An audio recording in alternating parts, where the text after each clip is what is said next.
Beautiful. So much flavor.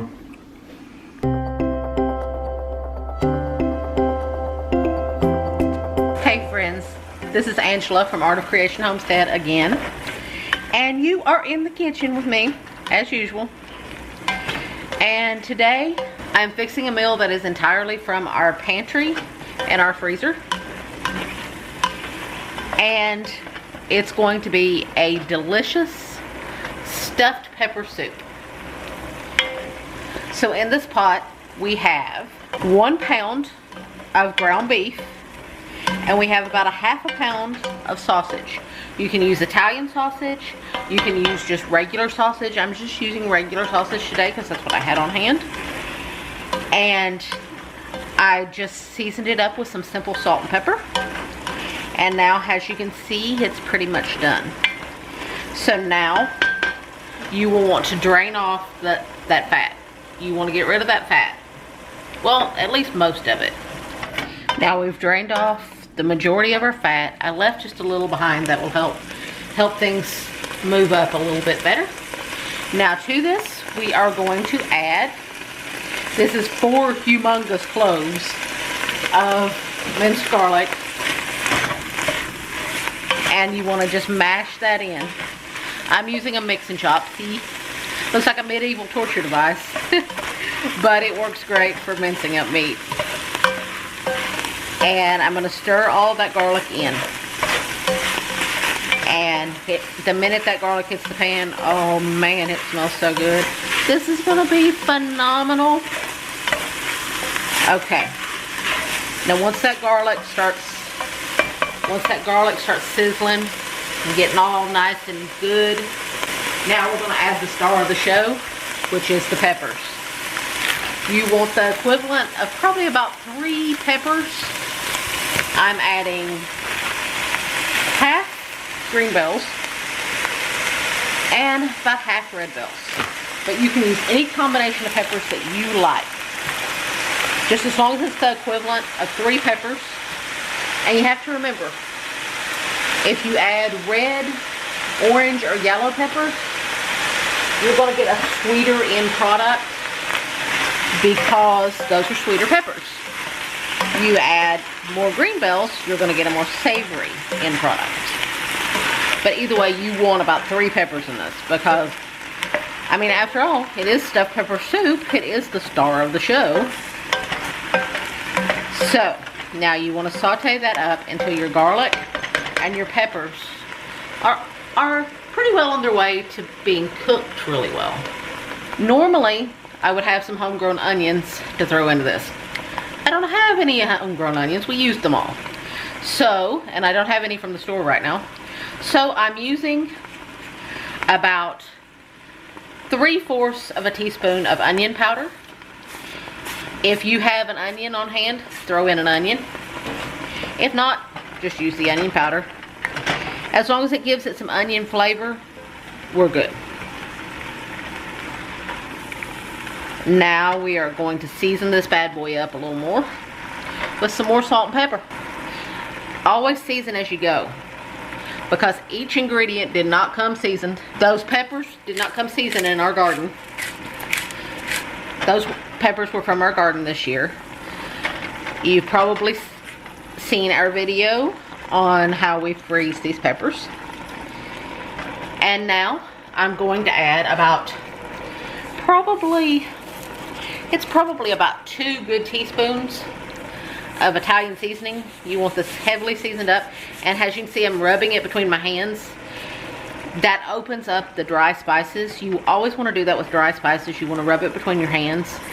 It opens it back up, crushes it a little, and opens up the oils in it. Makes the flavor come out better. We may even end up adding a little more than just that. Amount of Italian seasoning, because Italian seasoning is a good thing along with all that garlic. So now once your peppers start to get a little bit tender, once they start to tender up just a little bit, and as you can see, they're starting to wilt down and get all nice and tender. Now we are going to add, I'm adding 2 pints of home canned tomatoes, which is also a quart, which if you don't have home canned tomatoes, you can just use a big can, which is I think a 28 ounce can. It'll be a little shy of this, but it will still be fine. And see, now you've got a beautiful soup starting. But it's not soup yet. So now you want to add in about 2 cups of chicken broth. I know I've got beef in there and I'm adding chicken broth. You really don't want to add beef broth in here.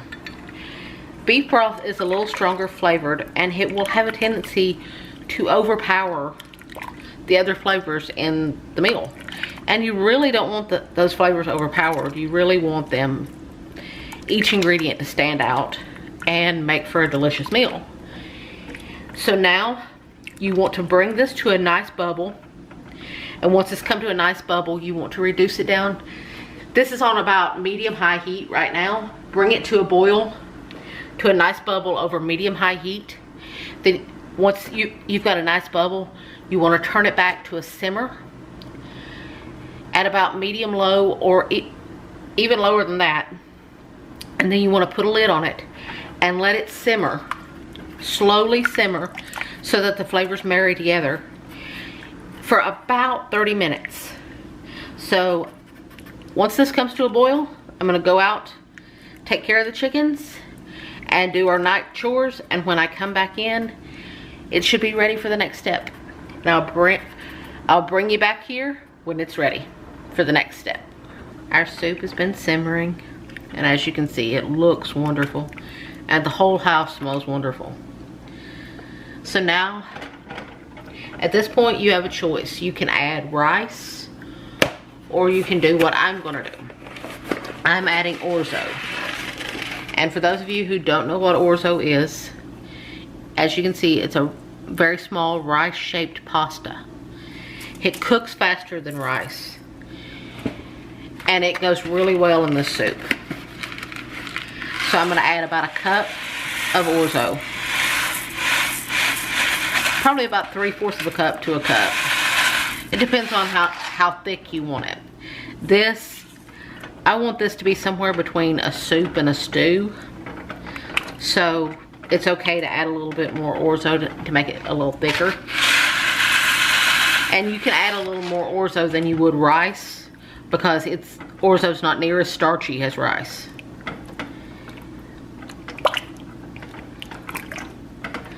So I'm going to add about a cup, and this only will cook for about 8 minutes or so, and I'll show you what it looks like when it's done. Okay, our orzo is now done, and look at this beautifulness. Isn't that gorgeous? Now it's ready for Jason to taste it whenever he's ready. Alright, here we are. I'm going to take this beautiful bite right here. Okay? And make sure you put some Parmesan cheese on top of that. Okay? A little Parmesan cheese never hurt nobody, right? Beautiful. So much flavor. Very, very nice soup. Tastes like a stuffed pepper in a soup form, right?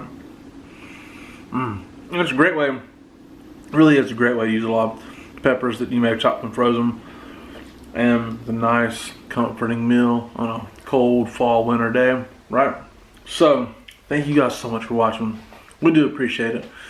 Again, my name is Jason. That's Angela Kay, who did pretty much all this video. All right, this is Art Christian Homestead. Love you guys. God bless you. Goodbye.